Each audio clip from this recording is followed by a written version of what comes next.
네, 우리 이어거스틴 목자님의 특송 감사합니다. 자, 오늘 말씀의 제목은 죄사함을 주시는 죄사함의 권세자 예수님입니다. 요절은 24절입니다. 요절 말씀 같이 한번 읽어보도록 하겠습니다. 시작. 그러나 인자가 땅에서 죄를 사하는 권세가 있는 줄을 너희로 알게 하리라 하시고 중풍병자에게 말씀하시되 내가 내게 이르노니 일어나 내 침상을 가지고 집으로 가라 하시매. 기도하겠습니다.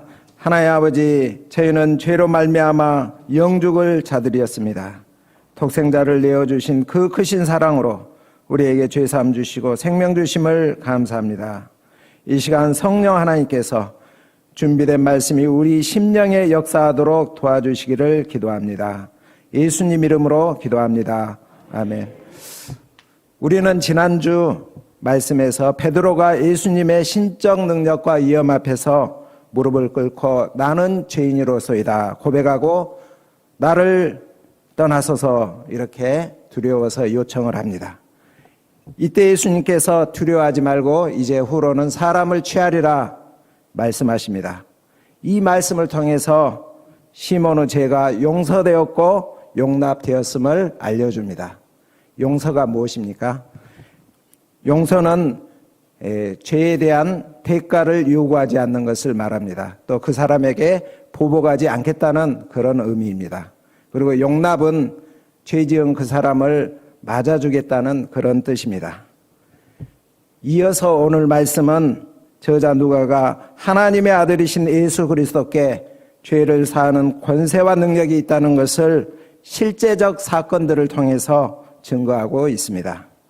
오늘 말씀을 통해 예수님이 누구신가를 배우고 죄사함 은혜가 이 예배에 참석한 모든 분들에게 충만하길 기도합니다.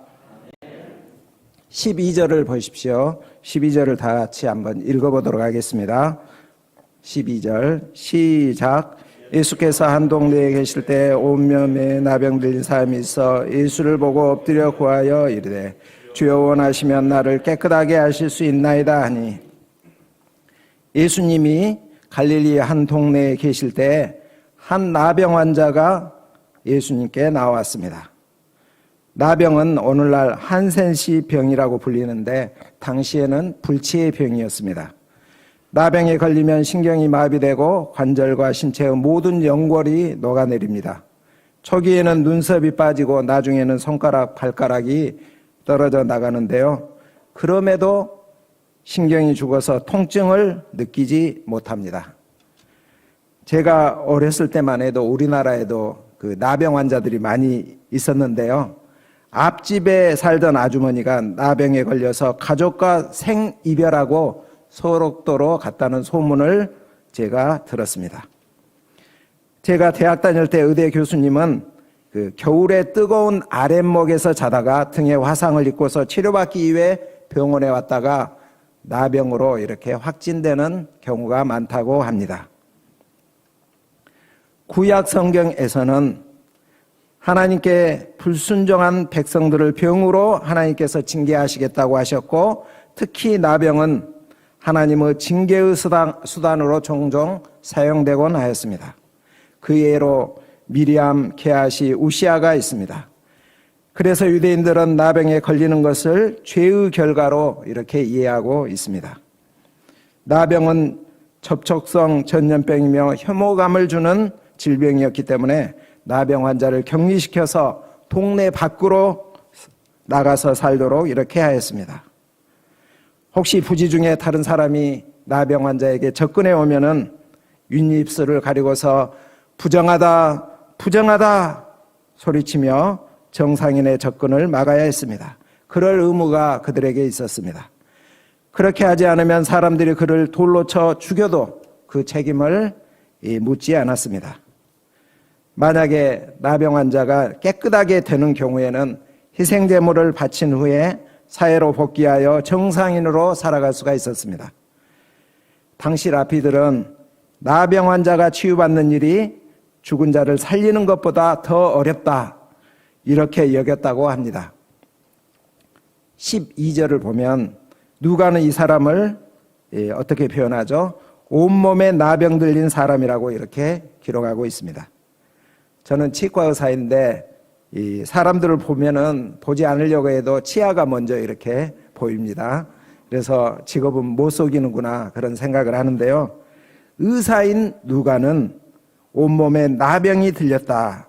이 표현을 통해서 이 나병 환자의 상태가 얼마나 심각한지를 우리에게 알려주고 있습니다.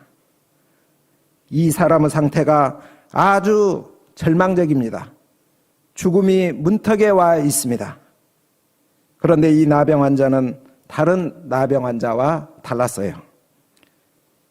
마을로 들어오면 안 되는데 들어왔고 사람들에게 접근하면 안 되는데 용감하게 예수님 앞으로 나아왔어요. 그리고 엎드려 구합니다. 주여 원하시면 나를 깨끗하게 하실 수 있나이다. 그는 주님께서 원하시면 자기를 깨끗하게 하실 수 있다는 믿음을 고백합니다. 어떻게 이런 믿음을 가질 수가 있었을까요? 그는 예수님을 주여라고 고백하고 있습니다. 그는 예수님이 더러운 귀신을 명하니 귀신이 쫓겨나고 시몬의 장모 중한 열병을 꾸짖으니 병이 떠나고 온갖 병자들의 고침을 받았다는 소문을 들었을 때 이분이야말로 그리스도가 아닌가? 그렇다면 내 병도 능히 낫게 하실 수 있겠구나. 그런 믿음이 생겼음을 알 수가 있습니다. 그런데 그는 주여 원하시면 이라고 합니다. 이것이 무엇을 의미합니까? 주님, 저는 아무런 자격이 없는 자입니다. 그저 주님이 저에게 은혜를 주시길 간절히 구하지만 주지 않는다고 해도 저는 할 말이 없습니다. 주님, 다만 저를 불쌍히 여겨 주시옵소서. 그의 깊은 겸손에서 나온 말입니다. 어떤 분은 예수님을 믿는 것을 자기 의로 여기는 분도 있습니다. 믿는데 왜 내게 복을 안 주시나요? 내가 이렇게 기도했는데 날 사랑한다면 내가 원하는 대로 응답해 주셔야 하지 않나요? 이런 마음을 갖기도 합니다. 그러나 우리는 본래 하나님의 은혜를 받을 자격이 없는 자들입니다. 마음으로 만왕왕이신 하나님을 거역한 자들이요. 지금도 우리 육신의 본성은 늘 하나님을 대적합니다. 영원한 불심판을 받아도 우리는 할 말이 없습니다. 하나님 앞에서 우리는 늘 겸손할 수밖에 없습니다. 우리가 기도할 때 주여 주여 이렇게 부르는 이유는 우리 주님을 나의 주인으로 고백하고 주님의 뜻에 나를 굴복하겠다는 그런 의지의 표현이 아닙니까? 우리가 항상 겸손한 자세, 감사하는 자세, 간절한 마음으로 주님을 찾기를 기도합니다. 예수님은 이렇게 겸손하게 또 간절한 마음으로 나온 나병 환자를 어떻게 응대해 주십니까? 자, 13절을 다 같이 한번 읽어보겠습니다. 시작. 예수께서 손을 내밀어 그에게 대시며 이르시되 내가 원하노니 깨끗함을 받으라 하신대 나병이 곧. 예수님은 먼저 손을 내밀어서 그에게 대셨습니다. 예수님의 이 행동은 당시의 전통이나 관습에 의하면 금지된 행동입니다. 지금으로 치면 코로나 환자 걸린 사람에게 마스크를 벗고 그 사람과 대화하는 그 이상의 것입니다. 그렇다면 왜 예수님은 관습과 전통을 깨고서라도 나병 환자의 몸에 손을 대는 것일까요? 예수님의 이 행동은 단순한 관심의 차원을 넘어서는 것입니다. 고통받는 이의 추하고 뼈아픈 현실에 깊숙이 관여하고 계심을 알 수가 있습니다. 구세주의 크신 긍휼을 보여주고 있습니다. 또한 사회와 격리되어 폐쇄된 삶을 살아야 했던 부정한 나병 환자와 정상적인 사회의 일원인 예수 그리스도 자신과의 사이에 막혀있던 장벽을 예수님께서 깨고 계심을 나타내고 있습니다. 예수님은 그릇된 통념과 잘못된 정통들을 뒤엎어서 그릇된 것을 바로잡고 막힌 것을 허시고 끊어진 것을 이어서 하나가 되게 하십니다. 예수님께서 말씀하십니다. 내가 원하노니 깨끗함을 받으라. 내가 원한다. 이 얼마나 감격스러운 말입니까? 예수님은 그 사람을 꼭 고쳐주셔야 할 의무가 있는 것이 아닙니다. 나는 원하지 않는다. 이렇게 말해도 나병 환자는 할 말이 없습니다. 도리어 왜 규칙을 깨고 이렇게 오느냐? 이렇게 책망을 할 수도 있습니다. 그런데 예수님은 그의 함부에 손을 대시고 내가 원한다. 이렇게 말씀하십니다. 그의 마음과 소원을 120% 받아주고 계십니다. 내가 원하노니 깨끗함을 받으라. 그러자 나병이 즉시 떠났습니다. 온몸에 진물이 멈추고 흉측한 피부들이 순식간에 여자들의 로망인 꿀피부로 이렇게 회복되었습니다. 와, 의사인 누가가 봤을 때 엄청난 놀라운 일이 벌어졌습니다. 목수이신 예수님이 의사 누가나 의력의 음명이라고 불리우는 사람들조차도 하지 못할 일을 예수님께서 하셨습니다. 한마디로 예수님은 의료계를 찢어 놓으셨습니다. 이 예수님은 누구십니까? 나병은 그 특성이 죄와 유사한 점이 많이 있습니다. 나병이 사람의 몸을 망가뜨리고 흉하게 하듯이 죄도 하나님께서 주신 고귀한 영상을 망가뜨리고 추하게 합니다. 나병이 사람들과 관계를 단절시키듯이 죄도 하나님과 인간과 인간 사이를 단절시킵니다. 그래서 고독하게 만들죠. 무엇보다 나병은 처음에는 고통을 느끼다가도 조금 지나면 무감각해지게 하고 결국 죽음에 이르게 하는 병입니다. 죄도 마찬가지입니다. 처음에는 죄의식에 고통합니다.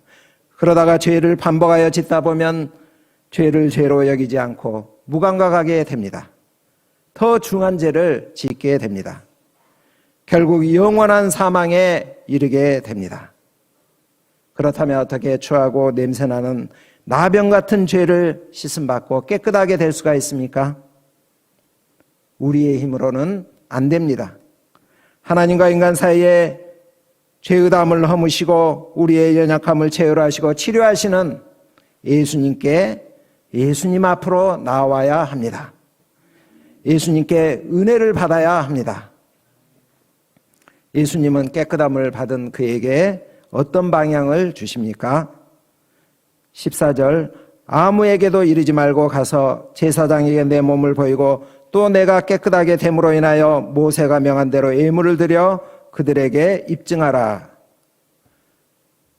당시에 나병의 발생을 확진하고 나병이 치유되었다는 것을 확증해 주는 사람이 누구입니까? 제사장이었습니다. 제사장에게 완치되었다는 확증을 받은 사람은 다시 마을로 들어가서 사람들과 함께 생활할 수가 있었죠. 예수님은 치료받은 그를 가정과 사회로 환원시켜서 정상적인 삶을 살아가도록 하십니다. 뿐만 아니라 제사장에게 보이도록 하심으로 제사장들에게도 예수님이 누구신가 이렇게 증거되게 하셨습니다. 자, 이 사건 후에 예수님에 대한 소문이 더 많이 퍼져서 수많은 사람들이 예수님의 말씀도 듣고 자신의 병도 치료받고자 몰려왔습니다. 이때 예수님은 무엇을 하십니까? 그들에게서 물러가서 한적한 곳에서 기도하십니다. 예수님은 종종 사람들의 요청보다 하나님과의 교제에 더 우선순위를 두고 물러나시는 것을 봅니다. 그 이유는 무엇입니까? 하나님의 부르심에 다시 초점을 맞추고자 함입니다. 사람들의 환호와 칭찬은 우리에게 때때로 위로가 되지만 때로는 위험입니다. 사람들의 환호 속에서 하나님의 음성을 잃어버리는 경우가 얼마나 많습니까? 우리는 결과가 좋으면 머물고 싶어 하지만 나쁘면 떠나고 싶어 합니다. 환호에는 머물려고 하지만 십자가 앞에서는 떠나고자 합니다. 이게 인간의 본성입니다. 저도 그렇고 여러분도 아마 그럴 것입니다. 우리가 하나님의 부르심에 머물기 위해서는 바쁠수록 일이 잘 될수록 더 하나님 앞에 나아가 기도해야 합니다. 17절을 보십시오. 하루는 예수님의 말씀을 가르치고 계실 때 갈릴리의 각 마을과 유대와 예루살렘에서 온 바리새인과 율법 교사들이 앉아 있었습니다. 종교계의 전문가 또는 지도자들이라고 할 수가 있겠죠. 아마 깨끗하게 된 나병 환자를 확인한 제사장이 상부에 이렇게 보고했을 수도 있습니다. 자, 그들이 온 목적이 뭡니까? 조사차 나온 것입니다. 그렇다면 조사단이 해야 할 일이 뭐죠? 첫째, 증거를 기초로 사실 여부를 확인해야 합니다. 둘째로 그 증거들이 무엇을 의미하는지 해석을 잘해야 합니다. 이때 누가는 병을 고치는 주의 능력이 예수와 함께 하더라 라고 코멘트하고 있습니다. 종종 구약에서 하나님을 영육간의 병을 치유하시는 분으로 묘사하고 있습니다. 그리고 장차 오실 메시아도 위대한 치료자로 묘사합니다. 그 대표적인 이 말씀이 말라기서 4장 2절 말씀입니다. 너희에게 공의로운 해가 떠올라서 치료하는 광선을 비추리니 너희가 나가서 외양간에서 나온 송아지같이 뛰리라. 본문은 하나님의 치료의 권능이 예수님을 통해 나타나고 있음을 증거하고 있습니다. 뿐만 아니라 예수님께서 바로 그 치료의 능력을 지닌 메시아이심을 증거하고 있습니다. 이때 사람들이 한 중풍병자를 침상에 메고 와서 예수님 앞에 들여놓고자 하였습니다. 그러나 무리들이 집안에 가득 차서 예수님께 가까이 갈 수가 없었죠. 자, 이쯤 되면 포기하기가 쉽습니다. 하지만 그들은 멈추지 않고 새로운 길을 모색했어요. 지붕으로 올라갔어요. 지붕을 구성하고 있는 갈대와 나무가지, 진흙 등을 뜯어냈어요. 구멍이 뻥 뚫렸어요. 병자를 침상채 무리 가운데 예수님 앞에 매달아 내렸어요. 그러자 사람들이 수군거렸겠죠. 야, 뭐야, 예의도 없이 나무집 다 망가뜨려 놓네. 어떤 사람은 유튜브에 이렇게 고발할 요량으로 스마트폰을 찍기도 했습니다. 이때 예수님은 무엇을 보십니까? 그들의 믿음을 보셨습니다. 어떤 믿음입니까? 예수님의 능력과 사랑을 확신하는 그 믿음을 보셨습니다. 그들의 무례함보다 간절함을 보셨습니다. 관습에 매이지 않고 창조적이며 도전적인 믿음을 보셨습니다. 아마 그들이 이런 믿음이 없었다면 지붕을 뚫을 이유가 없었겠죠. 사람들은 보통 예수님이 나를 환영하실까? 나를 낫게 해주실 수 있을까? 수치만 당하는 거 아닌가? 이렇게 생각할 수가 있습니다. 하지만 믿음의 사람은 장애물을 뛰어넘어 예수님께 나아옵니다. 예수님은 사람의 예모나 신분이나 예의보다 믿음을 보십니다. 믿음이 없이는 하나님을 기쁘시게 할 수가 없습니다. 부족한 점이 많이 있을지라도 믿음이 있으면 예수님께서 영접하시고 축복해 주십니다. 이들의 믿음을 보신 예수님께서 중풍병자에게 뭐라고 말씀하십니까? 이 사람아, 내 죄사함을 받았느니라. 데려간 사람들은 예수님께서 너의 중풍병이 나았다, 이런 말씀을 해주길 기대했을 것입니다. 그런데 예수님은 그의 죄를 사해 주십니다. 그 이유가 무엇입니까? 사람들은 그가 중풍병에 걸렸기 때문에 불행했다고 보았지만 예수님은 인간의 근본 문제인 죄 때문에 고통받는다고 하신 것입니다.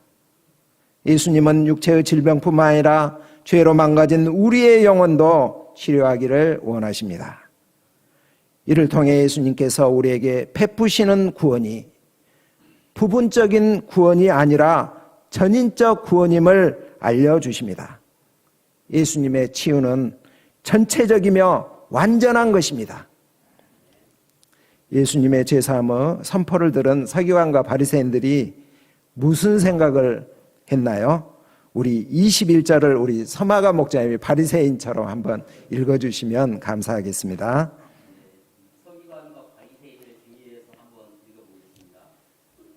서기관과 바리새인들이 생각하여이르되 이 신성 모독하는 자가 누구냐? 오직 하나님 외에 누가 능히 죄를 사합니까? 네, 감사합니다. 네, 그들의 말대로 이 구약 시대에는 오직 하나님만이 죄를 사할 수가 있었습니다. 속죄 제사를 거친 후 제사장만이 죄 사함을 선언할 수가 있었습니다. 예수님은 그들의 생각을 아시고 너희는 마음에 무슨 생각을 하느냐 이렇게 하시면서 그들에게 이런 질문을 이렇게 하시죠. 내 죄 사함을 받았느니라 하는 말과 일어나 걸어가라 하는 말이 어느 것이 쉽겠느냐? 여러분, 어느 것이 쉽겠습니까? 네, 둘 다 어렵습니다. 죄사함이 더 높은 권세이지만 눈앞에서 당장 입증하기에는 중풍병자가 일어나 걸어가게 하는 것이 더 어렵겠죠. 예수님께서 이 질문을 하는 의도가 무엇입니까? 둘 중에 어느 것이 더 쉬운가를 알게 하고자 함입니까? 예, 아닙니다. 사람으로서 둘 다 불가능한데 이것을 가능케 하는 힘의 근원이 어디에 있는가를 좀 생각해 보라는 것입니다. 조사를 나왔으면 예수님의 한 말과 예수님이 행한 일을 증거 삼아서 성경도 찾아보고 예수님이 도대체 누구인지 제대로 해석하고 규명하라는 것입니다. 우리 중에 UBF가 어떤 곳인가 이렇게 조사차 나왔다가 이곳에서 예수님을 만나고 구원받고 목자가 되어 복된 삶을 살고 계신 분 있습니다. 예수님은 바리새인과 서기관들에게 예수님을 제대로 알고 그들도 축복받기를 원하십니다. 자, 24절을 다 같이 읽겠습니다. 24절 시작.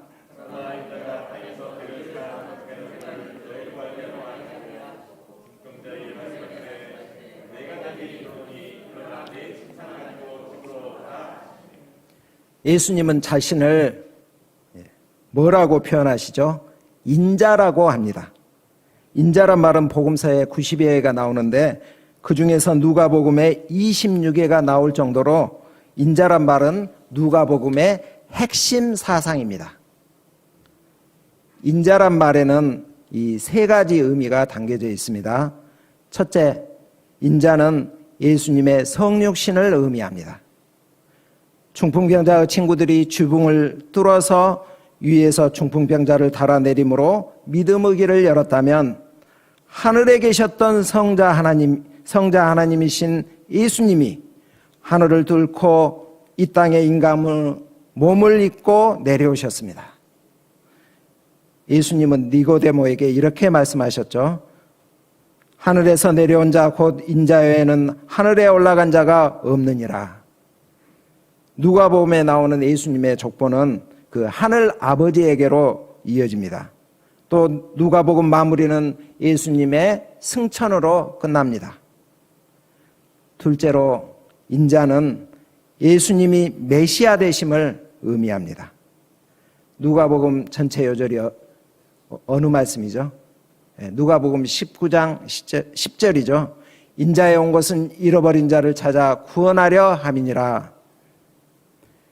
여자 후손으로 오신 예수님은 우리 인생들을 구원하시는 그리스도가 되십니다. 이를 위해서 왔습니다. 자, 셋째는 인자는 예수님이 고난받으심을 의미합니다. 마귀는 예수님께 고난 없이 영광을 얻으라고 유혹합니다. 그러나 그리스도가 영광을 얻기 위해서는 반드시 순환과 죽음을 당해야만 했습니다. 노 크로스, 노 크라운, 십자가 없이 영광은 없습니다. 또한 피 흘림이 없은즉 죄사함이 없습니다. 예수님은 자신의 피로 인간의 죄값을 지불해야만 합니다. 자, 정리하겠습니다. 세 가지 인자의 의미가 뭐라고요? 예수님의 성육신, 메시아 되심, 고난당하심, 세 가지입니다. 자, 예수님은 인자가 땅에서 죄를 사하는 권세가 있다고 하십니다. 유대인들은 죄사함은 하늘에 계신 하나님의 권세라고 생각했습니다. 죄사함을 받기 위해 성전에 나가 제물을 바쳐야 했습니다. 그런데 이제 죄사함의 새로운 시대가 열렸습니다. 하늘에서 죄를 사하던 하나님이 그 권세를 가지고 땅에 내려오셨습니다. 우리는 성육신 하신 예수님께 믿음으로 나아가면 풍성한 사죄의 은혜를 누리게 됩니다. 예수님은 나의 죄를 대속하는 제물이 되셨습니다. 그리고 우리 몸은 하나님이 영이 거하는 성전이 되었습니다.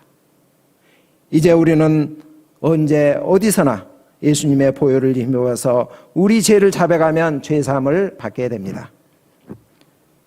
요한일서 1장 9절은 이렇게 말합니다. 만일 우리가 우리 죄를 자백하면 저는 미쁘시고 의로사 우리 죄를 사하시며 모든 불의에서 우리를 깨끗하게 하실 것이요. 와, 놀랍지 않습니까?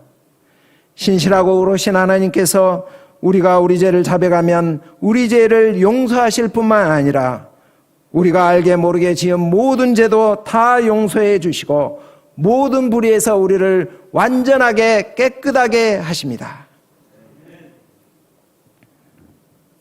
이제 우리는 예수 그리스도 안에서 죄로부터 완전한 자유를 누리게 되었습니다. 성도는 근본적인 죄사함을 받았지만 육신의 연약함으로 인해서 또다시 죄에 넘어질 수가 있습니다. 이때 마귀는 우리에게 정죄의식을 심습니다. 그러고도 네가 하나님의 백성이야? 네가 목자 맞아? 이렇게 조롱합니다. 넌 이제 끝났어. 이렇게 자포자기하게 만듭니다. 그러나 이때 우리에게 필요한 믿음은 죄사함의 확신입니다. 이때에도 우리가 죄를 자백하면 하나님은 우리를 무한히 용서하십니다. 자백한다는 말은 자기 죄를 인정하고 하나님께 고백하는 것입니다. 단순합니다. 성도에게 있어서 사죄와 확신을 갖는 것이 너무나도 중요합니다. 왜 그렇습니까? 사죄의 확신이 있을 때 오히려 죄를 미워하게 됩니다. 하나님과의 교제가 더 잘 이루어집니다. 생명력 있게 주를 따르며 열매 맺는 삶을 살아가게 하기 때문입니다. 믿음으로 나오는 자에게 아무 조건 없이 죄사함을 주시는 우리 구주 예수님을 찬양합니다. 이제 예수님께서 중풍병자에게 말씀하십니다. 내가 내게 이르노니 일어나 내 침상을 가지고 집으로 가라. 그러자 중풍병자가 사람 앞에서 곧 일어나 누워있던 침상을 들고 하나님께 영광을 돌리며 자기 집으로 돌아갔습니다. 예수님 말씀이 그대로 이루어졌습니다. 이를 통해서 예수님은 자신이 죄를 사하는 권세가 있음을 알리셨습니다. 증명하셨습니다. 이 광경을 본 모든 사람이 놀라 하나님께 영광을 돌렸습니다. 매우 두려워하며 말합니다. 오늘 우리가 놀라운 일을 보았도다. 예수님은 이 종교계를 이번에는 찢으셨습니다.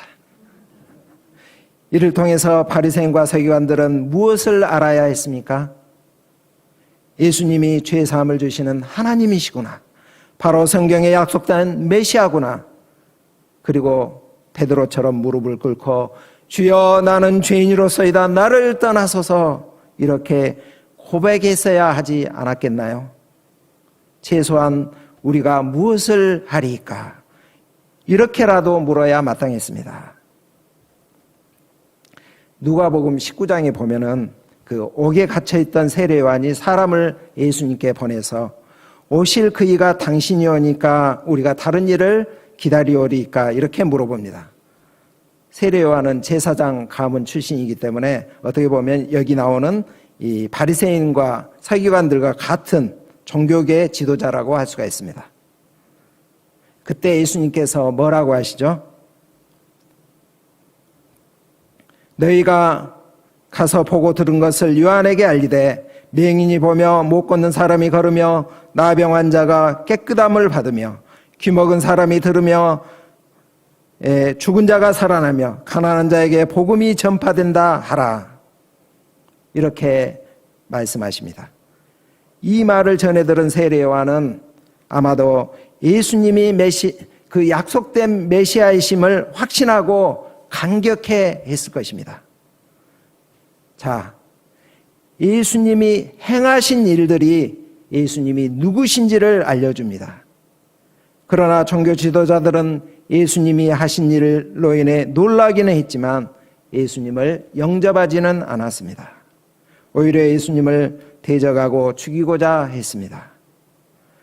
우리 신앙생활의 핵심은 얼마나 신앙생활을 많이 했느냐보다 예수님을 얼마나 잘 아느냐입니다. 여러분은 예수님을 얼마나 잘 알고 계십니까? 우리가 계속해서 예수님을 알아가기를 기도합니다. 자, 결론입니다. 예수님은 하나님의 아들이시며 구원자이시며 죄사함의 권세가 있는 분이십니다. 우리는 예수 그리스도를 믿음으로 죄사함 받고 하나님의 백성이 됩니다. 그분의 통치 아래서 영원한 생명과 안식을 누립니다. 우리는 예수님께 다른 무언가를 구하기에 앞서 모든 고통과 사망의 근원인 죄의 문제를 해결하시고 사함받게 하신 것에 대해서 감사하고 그 은혜를 찬양해야 하겠습니다. 죄사함의 확신 가운데 예수님을 따르기를 기도합니다. 제가 기도하겠습니다. 하나님 아버지 감사합니다. 죄사함의 권세자 예수님을 우리 가운데 보내주시고 죄사함의 은혜를 누리게 하심에 감사합니다. 이 땅의 인자로서 죄를 사하시는 분으로 오신 예수님을 우리가 구주로 고백해야 하옵시고 성령께서 우리의 죄를 지적하실 때 자백하기를 즐기는 자가 되게 하옵시기를 기도합니다. 그래서 생명력 넘치고 죄에서 자유함을 누리게 하옵시기를 기도합니다. 예수님 이름으로 기도합니다. 아멘.